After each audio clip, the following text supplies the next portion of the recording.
আল্লাহর পক্ষ থেকে ডিভাইন ভালোবাসা আসবে বিয়ের পর, তখন সেখানে শুধুমাত্র স্বার্থ থাকে না, বরং কোনো কোনো ক্ষেত্রে নিজের স্বার্থ ক্ষুণ্ণ করে আমরা স্ত্রীদের স্বার্থ দেখি না?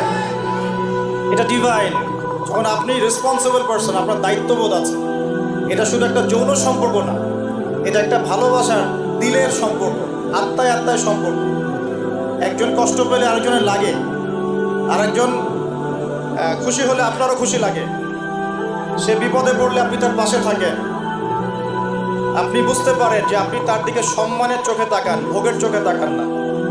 তো এই যে প্রেম বিশেষজ্ঞ কিছু কিছু বের হয়েছে, এগুলো থেকে আমাদেরকে বের হয়ে আসতে হবে। আল্লাহ পাক তৌফিক দান করুন। ইয়াং জেনারেশনকে মহব্বত করতে হবে আল্লাহর সাথে। কার সাথে? আল্লাহর সাথে মহব্বত করেন, তার রাসূলের সাথে মহব্বত করেন, তার কিতাবের সাথে মহব্বত করেন, রাসূলের সুন্নতের সাথে মহব্বত করেন। ইনশাআল্লাহ পুরো দুনিয়া আপনার হয়ে যাবে ইনশাআল্লাহ। দুনিয়া তো কিছুই না, পরকাল পুরোটাই আপনার হয়ে যাবে ইনশাআল্লাহ। আর আপনাদের জীবনের উদ্দেশ্য হবে আল্লাহর সন্তুষ্টি অর্জন করা। কি করা? যে কোনো কাজ হোক, যত ছোটই মনে হোক না কেন, হোক সেটা একটা ছোট্ট দিনই প্রজেক্ট বা বড় কোনো ভিশন। আপনি দিনের জন্য একটা মসজিদ মাদ্রাসা করেছেন, অথবা আল্লাহর জমিনে দিন একদম কায়েম করেছেন, ছোট হোক আর বড় হোক, কিছু একটা আল্লাহ রাব্বুল আলামিনের সন্তুষ্টির জন্য এই দুনিয়ায় করে যেতে হবে। আল্লাহ পাক তৌফিক দান করুন। এটা হবে আপনার লাইফের ভিশন, অ্যাম্বিশন। আল্লাহ পাক তৌফিক দান করুন। নিজের বিশ্বাসের জগতে পরিবর্তন নিয়ে আসেন, চেহারায় পরিবর্তন নিয়ে আসেন, পোশাক আশাকে পরিবর্তন নিয়ে আসেন, নিজের কথাবার্তায় পরিবর্তন নিয়ে আসেন, নিজের ব্যক্তিত্বে পরিবর্তন নিয়ে আসেন। ব্যক্তিত্বের পরিবর্তন কেমন? মুসলিমরা কি স্মার্ট জাতি না আনস্মার্ট জাতি? মুসলিমরা কি খুব পিছিয়ে পড়া জাতি না এগিয়ে যাওয়া জাতি? বলেন তো। তাহলে আমরা সব ক্ষেত্রে এখন দিন দিন পিছিয়ে যাচ্ছি কেন? পিছাচ্ছি না কেন? পিছাবো তাও আমরা কেন দিন দিন বিশ্বের এই প্রতিযোগিতা থেকে আস্তে আস্তে পিছিয়ে পড়বো কেন? আমাদেরকে মাথায় আল্লাহ পাক ঘিলু দেন নাই, বুদ্ধি বিবেক দেন নাই, আমাদের কাছে আল্লাহ পাক কোরআন এবং সুন্নাহ নাজিল করেন নাই। তাহলে কোরআন সুন্নাহ হাতে থাকার পরেও আমরা বিশ্বের সংকটগুলো এখন মোকাবেলা করতে পারছি না কেন? এর উত্তর কে দিবে? খুব চমৎকার। এটা একটা কারণ। ভাই বলেছেন কোরআন এবং হাদিস থেকে পিছিয়ে পড়ার কারণে। আমি বলছি এর সাথে আরেকটা কারণ হচ্ছে কোরআন হাদিসকে আমরা বর্তমান প্রেক্ষাপটের সাথে মেলাতে পারছি না। মেলাতে পারছি না কেন? মনে করেন আজকে থেকে 5 বছর পর দেখলেন যে পুরো বিশ্বের মার্কেটগুলোর মধ্যে এখন খালি ক্রিপ্টোকারেন্সি ঘুরে বেড়াচ্ছে। হ্যাঁ, মনে করেন, কিছু বলেন না, কারণ এখানে অনেকে আছে তারা আমার কথাগুলোকে ভবিষ্যৎ বক্তা মনে করে। কি মনে করে? এই যে আকাশে মেঘ আছে না, এখন যদি আপনি বাসা থেকে ছাতা নিয়ে বের হন, তার মানে কি এই যে আপনি ভবিষ্যৎ জানেন? কথা বলেন দেখি। মনে করেন আসমানে মেঘ জমেছে, এখন আপনি বাসা থেকে বের হওয়ার সময় ছাতা নিয়েছেন, তার মানে কি আপনি গায়েবের খবর জানেন? তার মানে কি আপনি ভবিষ্যৎ বক্তা? নাকি আপনার দূরদর্শিতা আছে? কোনটা?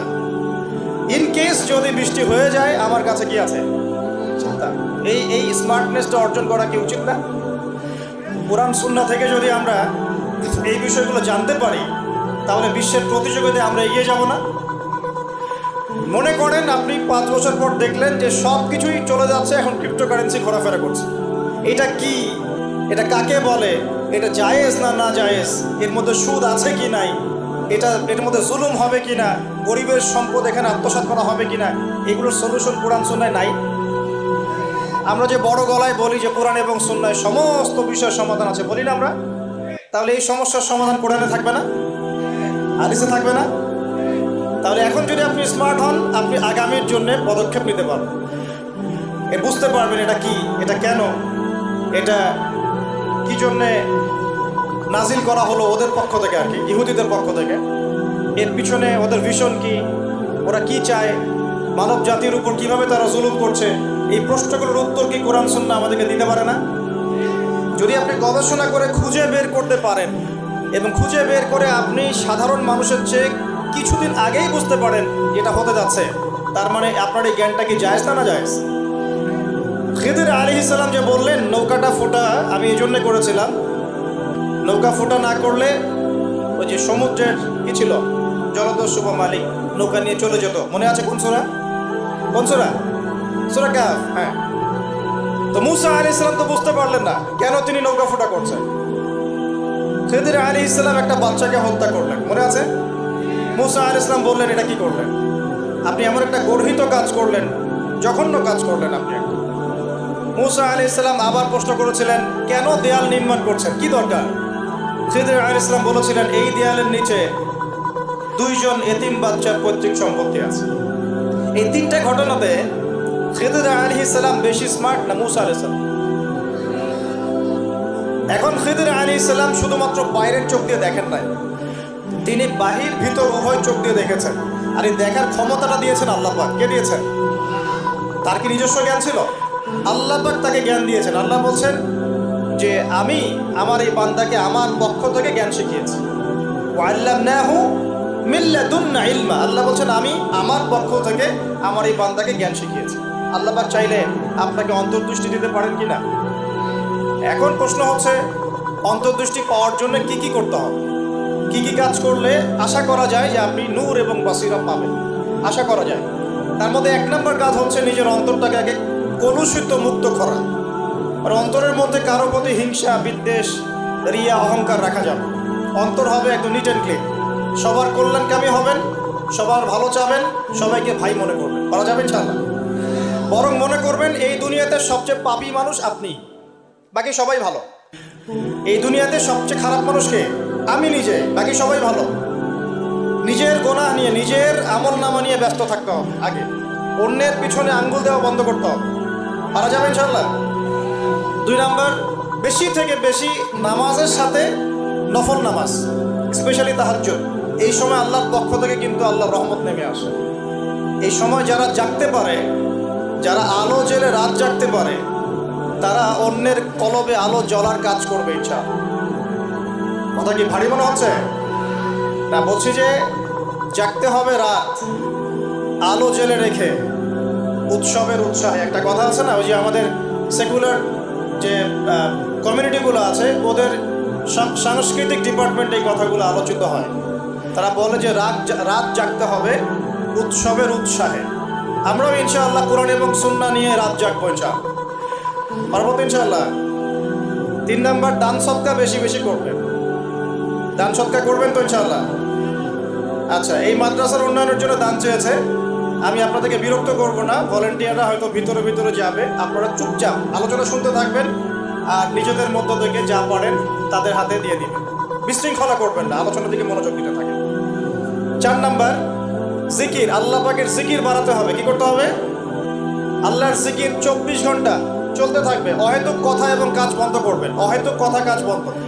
এই যে আমরা এখন অনলাইনের যুগে প্রচুর অহেতুক কথার কাজ করি, যে কথায় কোনো কাজ নাই, যে মানে কাজেও কোনো কাজ নাই, সেগুলো করতে থাকি আমরা। আল্লাহ পাক আমাদেরকে অহেতুক কথা এবং কাজ থেকে হেফাজত করুন বলি। আত্মশুদ্ধি বলছি ভাই, আত্মশুদ্ধি অর্জন করা, আল্লাহর নূর পাওয়ার জন্য আমাকে আপনাকে প্রথমে নিজের মনটাকে পবিত্র করতে হবে। 1, 2, আমাদেরকে সলাতের পাশাপাশি নফল সলাত বাড়াতে হবে। 3 নম্বর, দান সাদাকা বাড়াবেন বেশি বেশি। 4 নম্বর, আল্লাহ পাকের জিকির বাড়িয়ে দেন। আল্লাহ পাক তৌফিক দান করুন। 5 নম্বর, কোরআন তেলাওয়াত করতে হবে প্রত্যেক দিন। প্রতিদিন কমপক্ষে 1 ঘন্টা করে কোরআন তেলাওয়াত করতে হবে। রাজি আছেন ইনশাআল্লাহ? রাজি আছেন? কোরআন তেলাওয়াত করতে পারেন না কারা কারা? হাত তোলেন দেখে একটু। লজ্জার কিছু নাই, কোরআন তেলাওয়াত করতে। সুবহানাল্লাহ। আপনারা পারেন না? আচ্ছা, হাত নামান। হ্যাঁ, বলছি। যারা কোরআন তেলাওয়াত করতে পারেন না, আমি 2টো অপশন বলি। 1, স্থানীয় কোনো মাদ্রাসায় গিয়ে ওলামায়ে কেরামের কাছে বসে বসে কোরআন তেলাওয়াত শিখবেন এই রমজান মাসে। রাজি আছেন? এই রমজান মাসে শিখতে হবে। রাজি আছেন? আরেকটা অপশন, অনলাইনে কোরআন শিক্ষার অনেক কোর্স চালু হয়েছে। বিভিন্ন একাডেমি কোরআন শিক্ষার কোর্স করাচ্ছে। যেটা আপনার ভালো লাগে সেখানে ভর্তি হয়ে এই রমজান মাসে কোরআন শিখবেন ইনশাআল্লাহ। রাজি আছেন? পারবেন তো ইনশাআল্লাহ? এই রমজান মাস হবে কোরআনময় মাস। কোরআনকে কেন্দ্র করে রমজান মাসটা অতিবাহিত করবেন। আল্লাহ পাক তৌফিক এনায়েত করুন। আমি আসলে এই কারণে অ্যানাউন্সমেন্ট দিতে চাচ্ছিলাম না যে এই বিশৃঙ্খলাটা সৃষ্টি হতে পারে। প্রিয় ভাইরা, আমরা কোথায় ছিলাম বলেন তো ভাই? হ্যাঁ, আত্মশুদ্ধি। কোথায় ছিলাম?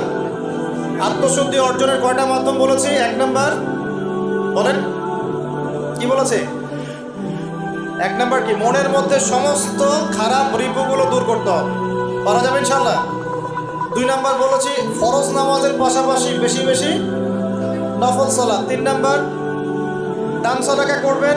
এর পাশাপাশি বলছি এতিমের মাথায় হাত বোলাবেন, এতিমের মাথায় হাত বোলাবেন। আত্মীয়তার সম্পর্ক বজায় রাখবেন। কার সন্তুষ্টির জন্য করবেন? আল্লাহ। কারো কাছে কিছু পাওয়ার আশায় করবেন না। আপনি যত বেশি এরকম সামাজিক কাজ করবেন আল্লাহর রহমত নেমে আসবে ইনশাআল্লাহ। 4 নাম্বার আল্লাহর জিকির বাড়াবেন বেশি বেশি। জিকির করার জন্য আমি একটা বই সাজেস্ট করি, বইটার নাম হলো হিসনুল মুসলিম। বইটা দেখেছেন? নাম শুনেছেন? হিসনুল মুসলিম বইটা সবাই কিনবেন। এই বইটা মুখস্থ করে ফেলা চাই। পারা যাবে ইনশাআল্লাহ। এই পকেট সাইজ পাওয়া যায়, এই পকেটে রেখে দিবেন। প্রত্যেক নামাজের পরে এখান থেকে দোয়া কালামগুলো পড়বেন, পড়তে পড়তে মুখস্থ হয়ে যাবে ইনশাআল্লাহ। এগুলোর অ্যাপস আছে, প্লে স্টোরে ঢোকেন, দেখবেন এখানে হিসনুল মুসলিম অ্যাপস আছে, নামিয়ে নেন। যেখানেই যাবেন এখান থেকে দোয়াগুলো পড়বেন। পারবেন তো ইনশাআল্লাহ।